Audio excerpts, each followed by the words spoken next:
Hello guys, আমি আসছিলাম রোহিতপুর। তো এক বড় ফ্যাক্টরিতে এসে দেখলাম রশি বানায় কীভাবে, যে আপনারা দেখতে পাচ্ছেন শুধু তুলা আর তুলা। তো আপনাদের মাঝে ভিডিও তুলে ছাড়লাম, কারো কারো যদি কখনো লাগে।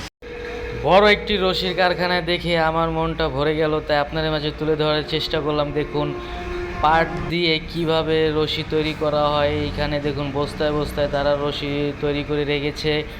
আমি চিন্তা করলাম আমার প্রিয় ভাই বোনেদেরকে ভিডিও দেখালে কারো যদি কখনো উপকার আসে। এই দেখুন রশি, পালায় পালায় রশি। এখানে দেখুন পাটের বস্তাও আছে ইউজ পরিমাণ। বস্তা আর বস্তা সবই কিন্তু পাট দিয়ে তৈরি হয়। আর এখানে হচ্ছে মেশিন, কিভাবে মেশিন দিয়ে পাড়ের সুতলা দিয়ে কিভাবে পেঁচিয়ে তারা বস্তা বানায়।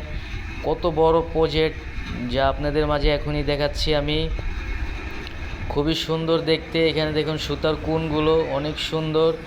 এইভাবে সুতাগুলো দিয়ে তারা নাকি এই রশি তৈরি করা হয়।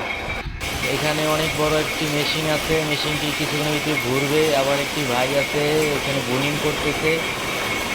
তো আপনাদের মাঝে আমি ভিডিওটা তুলে ধরছি এই জন্য, কেউ যদি কখনো এরকম রশির কারখানা দিতে চান অবশ্যই দেখে শুনে দিবেন, যেন লাভবান হতে পারেন। এইখানে দেখুন তাঁতের মতো কি সুন্দর পাট দিয়ে বস্তা তৈরি করা হয়।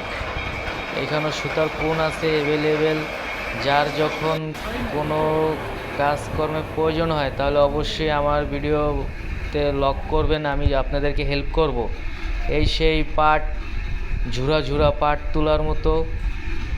আর এই হচ্ছে অনেক বড় একটি মেশিন। মেশিনটি দিয়ে যে পাড়ের বস্তা বানানো হয় সেটা নিজের চোখে দেখলাম, আপনাদের মাঝেও দেখালাম। কার কীরকম লেগেছে আমি বলতে পারবো না। অবশ্যই ভিডিওটা দেখে লাইক কমেন্ট করবেন এবং শেয়ার করে দিবেন, যেন সবার উপকৃত হয়। দেখুন কত সুন্দর পাড়ের রশিগুলো বিছানো রয়েছে মেশিনের মাধ্যমে, খুবই সুন্দর। এখানে কোন সারি সারি বস্তা তৈরি করে কমপ্লিট করে রেখেছে, এগুলো ডেলিভারি দিবে নাকি।